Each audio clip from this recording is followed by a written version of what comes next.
já daquela maneira mesmo, que não suportava mais. E aí então Satanás achou que ele tinha uma arma forte para usar, para que Jesus venha ceder, né? Para que Jesus venha cair na tentação.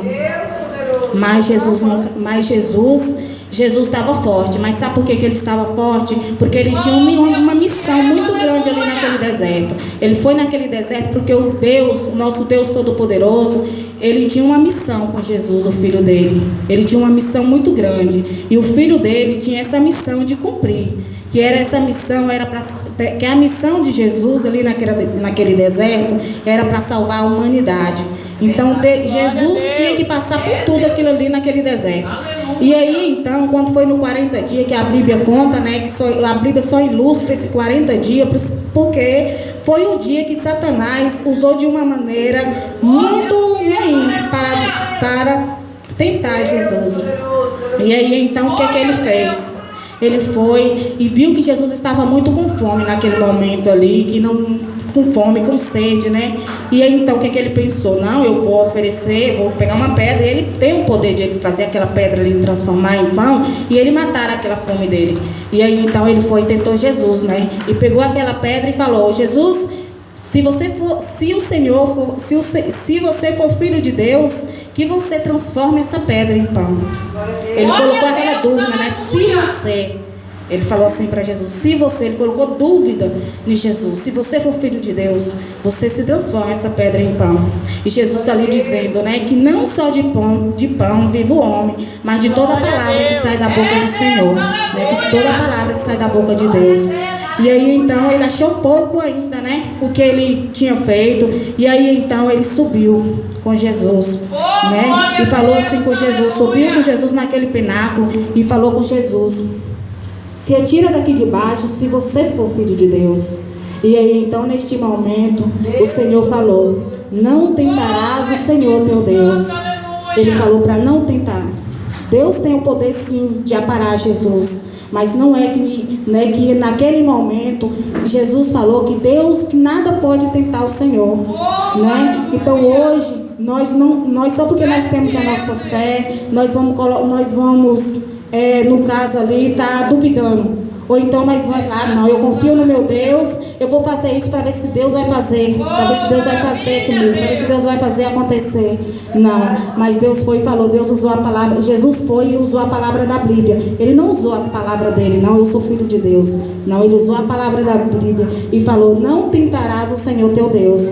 E mais uma vez, Satanás, na terceira vez, ele tornou tentar Jesus.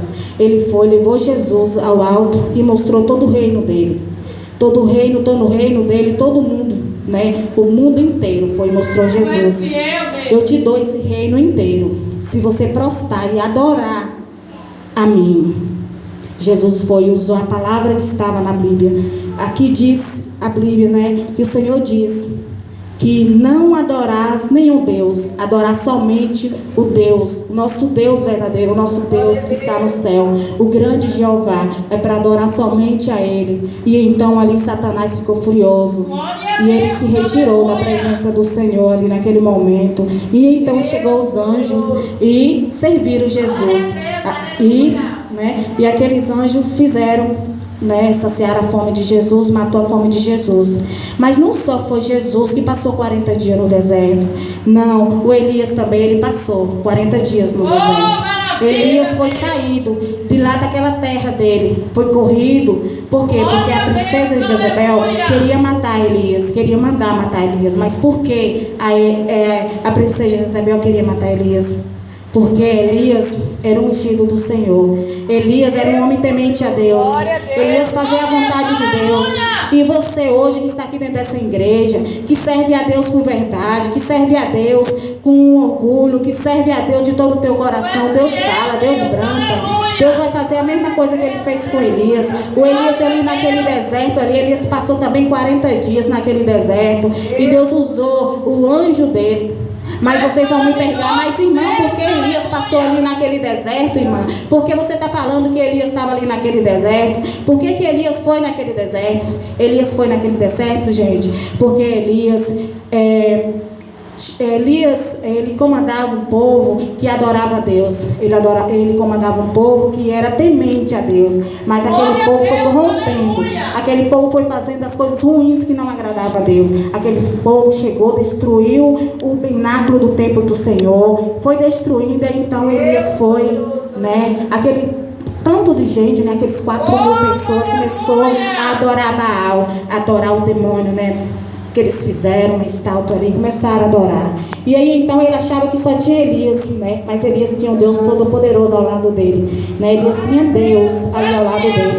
E aí então neste momento, gente, eles pegaram e falaram que Elias não era nada, que Elias ia ser destruído. Aí então o que eles propôs para Elias? Eles propôs para Elias que Elias fazia uma oração e eles faziam outra, que o Deus dele ia fazer muitas coisas acontecer com Elias. E aí então Elias topou que ele fazesse isso, né? Então aqueles 4.000, né, pessoas ali de Baal começou a adorar, começou a clamar ali Baal, né? E aí então não aconteceu nada ali, não aconteceu milagre nenhum. Mas aí então veio Elias, que era um homem temente a Deus, um homem que era um homem ali que fazia a vontade do Senhor, que andava temente ao Senhor. E ele fez só uma pequena oração. Quando ele fez uma pequena oração, caiu fogo do céu. Derrubou aquele tanto de fogo do céu, caiu tanto fogo do céu, aleluia, glória a Deus, que mataram todos os 4.000 soldados de Baal. E aí então o que aconteceu? A princesa de Isabel, o Acabe, foi e contou para a princesa de Isabel tudo o que tinha acontecido ali. E aí então a princesa foi e mandou o soldado de Baal pegar Elias, para matar Elias, e jurou ao Senhor Deus que no dia seguinte ia acontecer o que aconteceu com Elias, ia acontecer com ele, né? Com ele, porque ele tinha matado os guardas dele. E aí então ele fugiu, mas Deus deu vitória a ele. Deus deu vitória a Elias. E Deus hoje vai dar vitória para pessoas aqui hoje. Se você ficar aos pés do Senhor, ficar firme na presença do Senhor, fazer a vontade de Deus, Deus vai fazer de melhor para vocês. Gente, olha, gente, eu sou uma pessoa que eu andava de uma maneira que eu tinha uma vontade de estar aqui nesse público aqui, ó, fazendo isso aqui. Essa semana mesmo eu orei para Deus, pedi ao Senhor, meu Deus, me ajude, Senhor, me ajude que eu consigo batizar, Pai, porque eu quero estar lá naquela frente fazendo a Tua vontade, pregando ali para o Senhor, que seja o Senhor falando através de mim, não eu, porque eu não quero engrandecer na presença de ninguém, Senhor. E aí então eu orei, pedi a Deus que Ele me batizasse, né, para mim fazer a vontade dEle. Mas quando foi dia domingo, a irmã Zélia me ligou, né, e falou para mim que eu ia fazer a primeira parte na igreja. Já foi Deus trabalhando, Deus ouviu o meu coração, Deus ouviu o pedido. E aí então a irmã Zélia foi e me ligou, Sônia, você vai fazer a primeira parte hoje. Eu saltei de alegria lá em casa, gente, porque tinha 3 dias que eu tinha orado, tinha 3 dias que eu tinha pedido para Jesus, que eu queria isso, que era um desejo do meu coração, que eu falei que eu ainda vou ser, em nome de Jesus. Se Deus quiser, eu vou ser uma missionária, que eu vou sair pregando o nome do Senhor. Eu quero ganhar vidas para Jesus, né? E Deus, com fé em Jesus vai trabalhar na minha vida. Então aconteceu, né, isso da missionária ter me chamado, né, para vir pregar aqui essa palavra. Mas isso aí não é tudo, gente, isso aí não é tudo. Não sei se vocês, né, tem um aplicativo no seu celular chamado TikTok. Quem tiver esse aplicativo TikTok no seu celular, eu baixei no meu celular, mas eu baixei com o intuito de fazer lives ao vivo e falar de Deus, e falar da palavra do Senhor. Consegui baixar o TikTok, consegui fazer as lives, todos os dias 5 horas, estava eu lá fazendo as lives, né, 5 horas da tarde, fazendo essas lives, falando o nome de Jesus, louvando para Jesus, né. E aí então aconteceu, meus amados, que aí então Jesus me deu um sonho. Jesus me deu um sonho, que esse sonho aconteceu sexta-feira. Eu sonhei que minha mãe tinha comprado um vaso de barro. E aquele vaso de barro eu usei ele para fazer um café. E aí então eu fazia aquele café naquele jarro, naquele pote de barro. E aí então eu senti que aquele barro estava rachado. Ele tinha uma rachadura lá no fundo, uma rachadurinha do tamanho de uma unha. Eu não sabia o que queria dizer. E aí então eu olhei para minha mãe. Eu olhei para minha mãe e vi ela com uma saia minha. E essa saia era muito transparente.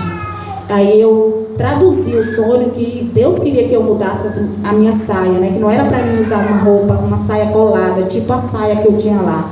E aí então eu não entendi. Realmente, se eu entendi assim, né? Que eu era esse vaso e que eu estava com uma rachadurinha mínima. Mas eu estava rachada, mas eu estava com algum defeito. Eu deduzi dessa maneira, só que eu ainda não entendi. Ainda ficou a dúvida no meu pensamento. Aí eu fui e falei, não, Senhor, comecei a orar, entrei no meu quarto à tarde, orei, pedi Deus, né? Para Ele falar comigo onde é que estava o meu erro. E aí então, o que é que aconteceu? À noite, dormi, e aí então Deus me deu outro sonho. E nesse outro sonho, Ele me mostrava um sinal no céu, um sinal de uma borboleta feita de nuvem no céu. E aí então tinha pessoas ao meu lado e eu chegava para essas pessoas e mostrava essa pessoa, né, o que eu estava vendo lá no céu, mas só que ninguém estava vendo, ninguém via. E de repentemente apareceu, aleluia, glória a Deus, um monte de bandeira de todo o Brasil, de todos os lugares do mundo, Estados Unidos, Bélgica, tanto lugar, apareceu bandeira assim no céu, assim, aquele tanto de bandeira. E aí então eu também vi aquele sonho, e aí então eu fiquei olhando ainda mais e mostrava as pessoas e ninguém via, só eu estava vendo. De repentemente apareceu um monte de gente que eu nunca tinha visto de onde eram essas pessoas. E por trás dessas pessoas tinha um parque de diversão, atrás dessas pessoas. E aí então Deus me deu a sabedoria e eu entendi o sonho que queria dizer. Que as lives, não era certo fazer as lives. Por quê? Porque nem todo mundo acreditava. Eles viam, mas não acreditavam. E eles me viam e eu não via ele. Que o sonho queria dizer que eu mostrava a ele, né? O que estava acontecendo e eles não estavam vendo. Então o sonho queria dizer tudo ao contrário. Queria dizer que eu estava ali fazendo aquela live, pessoas não estavam acreditando, estavam rindo de minha cara, né? Como se fosse um parque de diversão, que a gente ia ali para se divertir, né? Então, as lives era isso, a live que o Senhor queria dizer, na minha opinião, é isso, que era como se fosse um parque de diversão, que não era da vontade dele estar ali fazendo, né? Fazendo aquele negócio ali, aquelas lives, mesmo que seja com a palavra do Senhor, mas tinha gente que levava para o lado errado, que ali era uma divertição, né? Era uma diversão. E aí então imediatamente eu fui e parei com as lives, não fiz mais a live. E graças a Deus não sonhei. E se Deus tiver alguma coisa, né, a Deus, como eu peço direto, né, se tiver algum erro na minha vida, que Ele venha me consertar, que Ele venha me mostrar, né, se a gente buscar, meus amados, igual vocês, se vocês tiverem alguma dúvida na vida de vocês, realmente, peça a Deus com fé, peça a Deus mesmo que Ele vai trabalhar, que Ele vai dizer onde está o erro, onde está o problema, que Ele não deixa os filhos seus desenganados, né? Ele não deixa os filhos seus desenganados, Ele desengana, né? Ele não deixa que Satanás venha usar pessoas aqui de má fé, porque as pessoas que estão ungidas do Senhor, aquelas pessoas cristãs, ela tem autoridade de dizer não para Satanás. Deus permite que Satanás só tenta você. Deus não permite que Satanás toque em você. Deus apenas permite que Satanás tenta você. Se você dá lugar para Satanás, Satanás vai entrar sim. Se você dá lugar, se você ouvir o que ele for falar para você e você ir para o caminho que ele quiser que você for, aleluia, glória a Deus, aí sim Satanás vai fazer o que quiser da sua vida. Mas não foi Deus que deixou que isso acontecesse. Você que deu lugar às palavras de Satanás, a voz de Satanás no seu ouvido, né? Satanás vai lá e fala: olha fulano, aquela pessoa ali não gosta de você. Você vai guardar mágoa daquela pessoa, você vai ficar de mal daquela pessoa, você não vai querer nem saber daquela pessoa.